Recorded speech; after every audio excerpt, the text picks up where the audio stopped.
کہنے لگا، تمہارے رب نے کہا ہے کہ یہ کام میرے لیے آسان ہے، ہم نے اس بچے کو لوگوں کے لیے نشانی اور اپنی طرف سے رحمت قرار دیا ہے، یہ ایک حتمی امر ہے۔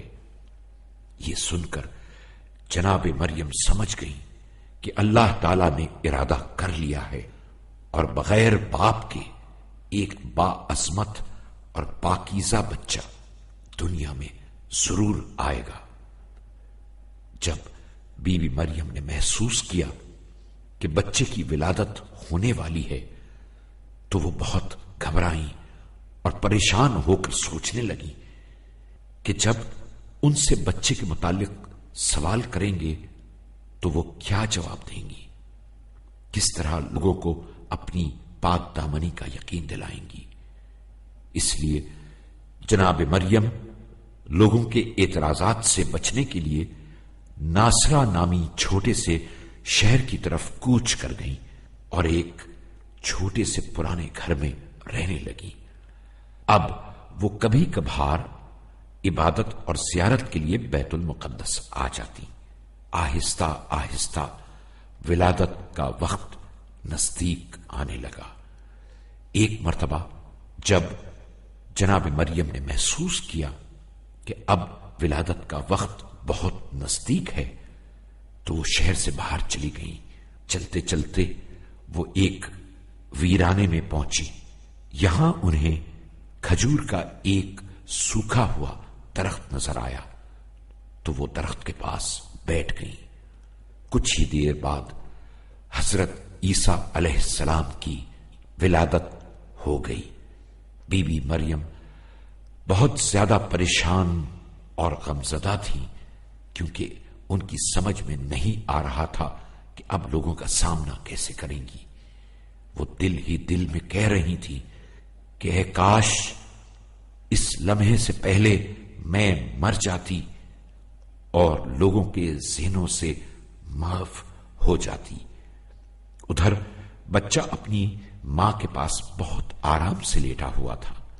اس نے جب اپنی ماں کی پریشانی کو دیکھا تو خدا کی قدرت سے اپنی ماں سے کہنے لگا، غم نہ کرو اور دیکھو تمہارے پروردگار نے تمہارے پاؤں کے نیچے پانی جاری کر دیا ہے، اور درخت کی شاخیں ہلاؤ تاکہ تازہ کھجوریں نیچے آ کر گریں، کھاؤ پیو اور خوش رہو، اور اگر کسی شخص کو دیکھو تو کہہ دینا کہ میں نے خدا کی خاطر نذر کی ہے اور روزہ رکھا ہے کہ آج کسی سے بات نہیں کروں گی۔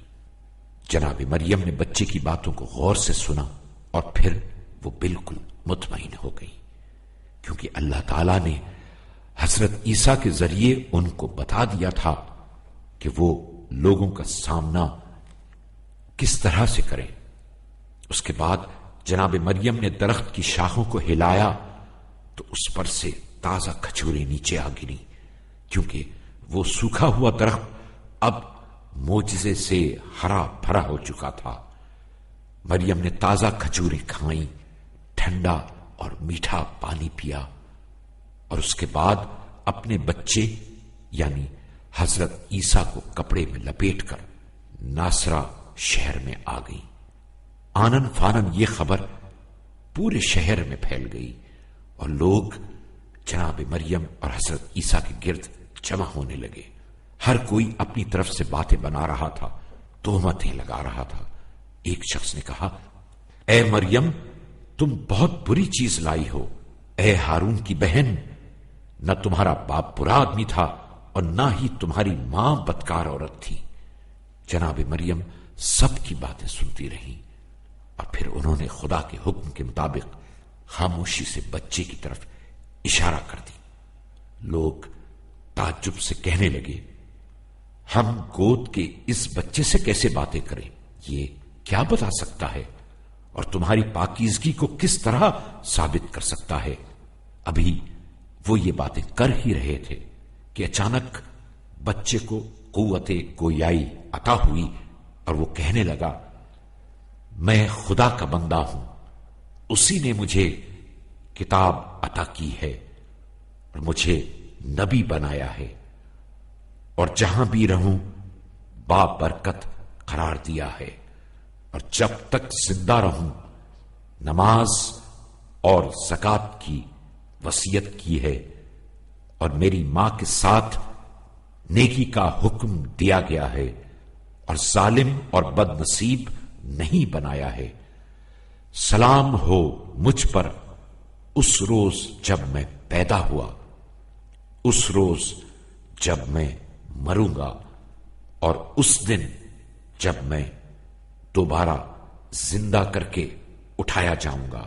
حضرت عیسیٰ علیہ السلام کی زبان مبارک سے یہ باتیں سننے کے بعد لوگوں نے حضرت مریم علیہ السلام کی پاک دامنی کا اقرار کر لیا۔